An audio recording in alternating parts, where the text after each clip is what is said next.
Hello বন্ধুরা, দেখো এখানে লাভ ক্ষতির আমি কিছু জিনিস লিখলাম, লিখে বোঝাচ্ছি। এটা আমি বুঝে বুঝে লিখছি না, লিখে বোঝাচ্ছি। বুঝতে বুঝতে লিখছি না, লিখতে লিখতে বোঝাচ্ছি না। আমি ফার্স্ট লিখে নিয়ে এটা বোঝাচ্ছি। দেখো, আগে মাথা ঠান্ডা করতে হবে, জিনিসটা বুঝতে হবে। এইটা যাদের জ্ঞান বুদ্ধি হয়ে গিয়েছে তাদের জন্য নয়, এটা যাদের জ্ঞান বুদ্ধি হয় নাই তাদের জন্যে। লাভ ক্ষতি একটা জিনিস আমরা প্রথমেই ভুল করি, যে আমরা প্র্যাকটিক্যালি ভাবি না। মনে করো আমি এই পেনটা 10 টাকায় কিনে আনলাম, 5 টাকায় বিক্রি করলাম, তাহলে আমার লাভ হলো না ক্ষতি হলো? আমার ক্ষতি হলো। আমি যদি কম দামে বিক্রি করি তাহলে আমার ক্ষতি সেটা। আর আমি যদি 10 টাকায় কিনে এনে যদি 20 টাকায় বিক্রি করি না, তাহলে এটা আমার লাভ 10 টাকা। এইটা হচ্ছে সহজ বিষয়।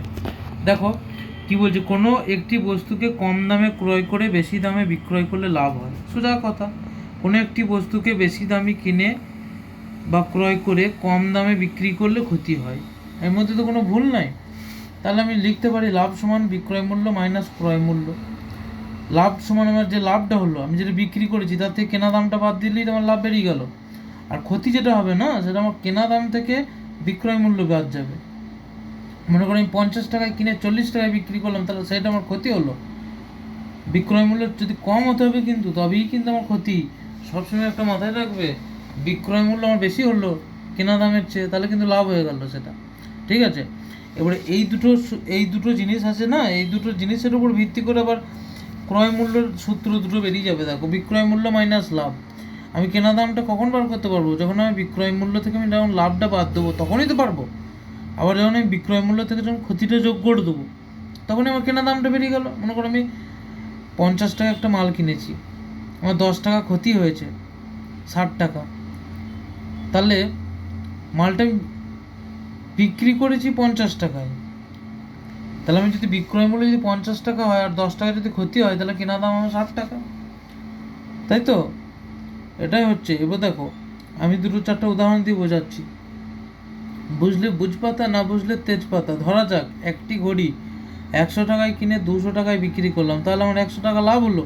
অথচ ওই ঘড়িটা যদি আমি 50 টাকায় বিক্রি করতাম, মনে করো 100 টাকা একটা কিনেছি, সেটা 200 টাকায় বিক্রি করলে আমার 100 টাকা লাভ, 50 টাকায় বিক্রি করলে 50 টাকা ক্ষতি।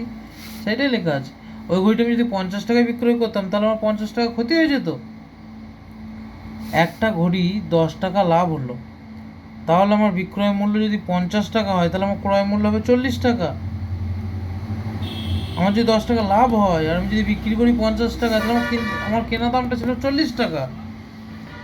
একটা ঘড়ি 10 টাকা লাভ হলো, তাহলে আমার বিক্রয় মূল্য যদি 50 টাকা হয়, তাহলে আমার ক্রয় মূল্য হবে 40 টাকা। একটা ঘড়ি যদি 10 টাকা আমার ক্ষতি হয়ে গেছে, ভালো করে বুঝো, এবং আমার বিক্রয় মূল্য 50 টাকা, তাহলে আমার ক্রয় মূল্য হচ্ছে 60 টাকা। আমি 60 টাকায় কিনেছিলাম, 10 টাকা ক্ষতি হয়ে গেছে, তাহলে আমার বিক্রয় মূল্য হচ্ছে 50 টাকা। আগে সবসময় কেনা মূল্য, ক্রয় মূল্যের উপর আমাকে জিনিসটা ডিপেন্ড করতে হবে, বুঝতে হবে ক্রয় মূল্য কত আছে। 10 টাকা ক্ষতি হচ্ছে, তাহলে আমার 50 টাকায় বিক্রি করতে হয়েছে। আর যদি 10 টাকা লাভ হতো, তাহলে আমি 60 টাকায় 60 টাকা মালটা আমি 70 টাকায় বিক্রি করতে হতো, তবেই তো আমার 10 টাকা লাভ হতো। 10 টাকা ক্ষতি যখনই বলে যাচ্ছে, তখনই দুটো জিনিস যদি বলে দেয় না তোমার এখানে, তাহলে দুটো জিনিস যদি বলে দেয় তোমাকে, তাহলে কিন্তু তোমার একটা জিনিস আরামসে বেরিয়ে যাবে টুক করে।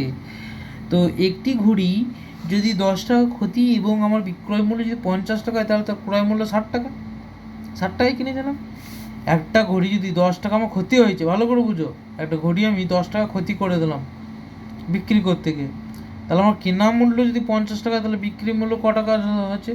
40 টাকায় বিক্রি করেছি আমি, আমার 10 টাকা ক্ষতি হয়েছে। একটি ঘড়ি যদি 10 টাকা মানে 10 টাকা লাভ হলো এবং আমার কেনা দাম 50 টাকা, তাহলে আমার বিক্রি করেছি ক টাকায়? 60 টাকায়। নিশ্চয়ই 60 টাকায় বিক্রি করতে হবে, তবেই তো আমার 10 টাকা লাভ হবে। এখানে যেমন ক্রয় মূল্যের সূত্র দুটো আমি বার করেছি, বিক্রয় মূল্য মাইনাস লাভ, বিক্রয় মূল্য প্লাস ক্ষতি। দেখো, তো একটা ভুল কিন্তু হবে বানানের,